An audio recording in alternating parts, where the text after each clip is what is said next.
कहानी का नाम है भीम की जीत। बच्चों के लिए प्रेरणादायक कहानी, डॉक्टर अंबेडकर के जीवन से प्रेरित। शुरुआत एक छोटे गांव से। बहुत समय पहले महाराष्ट्र के एक छोटे गांव में एक बच्चा रहता था। उसका नाम था भीमराव, लेकिन सब उसे प्यार से भीम कहते थे।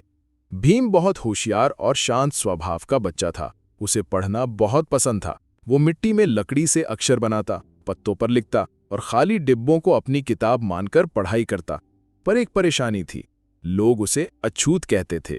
स्कूल में बाकी बच्चे कुर्सी पर बैठते, पर भीम को जमीन पर बैठना पड़ता। और तो और, कोई उसे पानी भी नहीं देता था।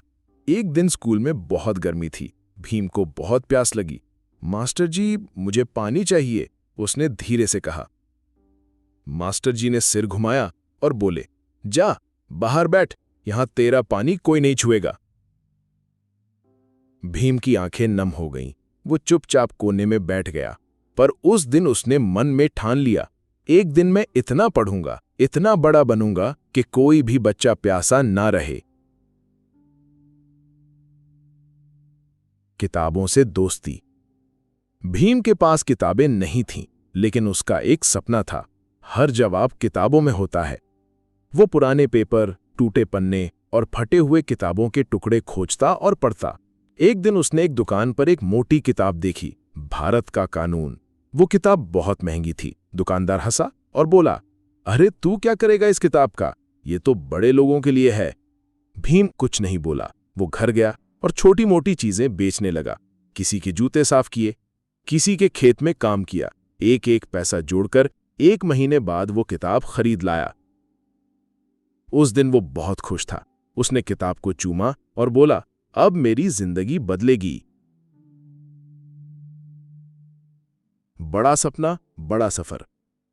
भीम पढ़ाई में इतना अच्छा था कि उसे विदेश जाने का मौका मिला। अमेरिका और इंग्लैंड में उसने कानून और अर्थशास्त्र की पढ़ाई की। वहां भी उसे कई बार कठिनाइयां आईं। कभी रहने को जगह नहीं मिली, तो कभी खाना नहीं मिला। पर वो नहीं रुका। उसने खुद से कहा, मैं हार नहीं मानूंगा। अगर मैं रुक गया तो मेरे जैसे हजारों बच्चे भी रुक जाएंगे। उसने खूब पढ़ाई की, किताबें लिखी, और जब भारत लौटा तो उसके पास सिर्फ डिग्रियां नहीं, ज्ञान की मशाल थी। ते ही भीम ने देखा कि अब भी गांवों में लोग एक दूसरे से नफरत करते हैं। कोई ऊंच नीच के नाम पर, कोई धर्म के नाम पर। लोग कहते, तू छोटी जाति से है, पीछे खड़ा हो।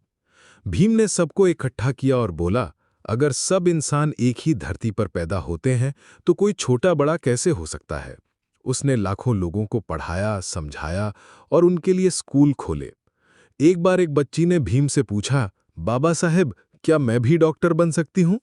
भीम मुस्कुराया और बोला, तू सिर्फ डॉक्टर नहीं, देश की राष्ट्रपति भी बन सकती है, बस तू पढ़ती रह। संविधान का जादू। जब भारत आजाद हुआ तो देश को एक नया कानून चाहिए था। सब नेताओं ने मिलकर एक व्यक्ति को चुना जो सबसे समझदार, न्यायप्रिय और ईमानदार था, भीमराव अंबेडकर। भीम ने ऐसा संविधान लिखा जिसमें हर किसी को शिक्षा का हक, समानता का अधिकार और जात पात से ऊपर उठकर जीने का हक मिला। वो कहते थे, अगर कोई बच्चा स्कूल में पीछे बैठता है तो ये संविधान उसे आगे लाएगा। धर्म नहीं, इंसानियत जरूरी है। भीम ने देखा कि धर्म के नाम पर भी लोग लड़ते हैं। उन्होंने कहा, मुझे वो धर्म नहीं चाहिए जो इंसान को इंसान से अलग करे। उन्होंने बौद्ध धर्म अपनाया और लाखों लोगों को साथ लेकर शांति और करुणा का रास्ता दिखाया। बच्चों के लिए संदेश। भीमराव अंबेडकर आज नहीं है, लेकिन उनके शब्द आज भी जीवित है। शिक्षा सबसे बड़ा हथियार है। जो खुद को छोटा समझता है वो कभी जीत नहीं सकता। सपने देखो और उन्हें पूरा करो, डरो मत। अंत नहीं, शुरुआत है। कहानी यहां खत्म नहीं होती। हर बच्चा जो मेहनत करता है, हर बच्ची जो पढ़ाई से डरती नहीं, हर इंसान जो समानता में विश्वास रखता है, वो भीम की तरह है। सीख इस कहानी से। शिक्षा से ही हम अंधकार से प्रकाश की ओर जाते हैं। जात, धर्म, गरीबी कुछ भी तुम्हें रोक नहीं सकता। छोटे काम कभी छोटे नहीं होते, सपने बड़े होने चाहिए। किसी को मत सताओ, सब इंसान बराबर हैं। किताबें सबसे अच्छे दोस्त होते हैं। अंत में एक पंक्ति बच्चों के लिए।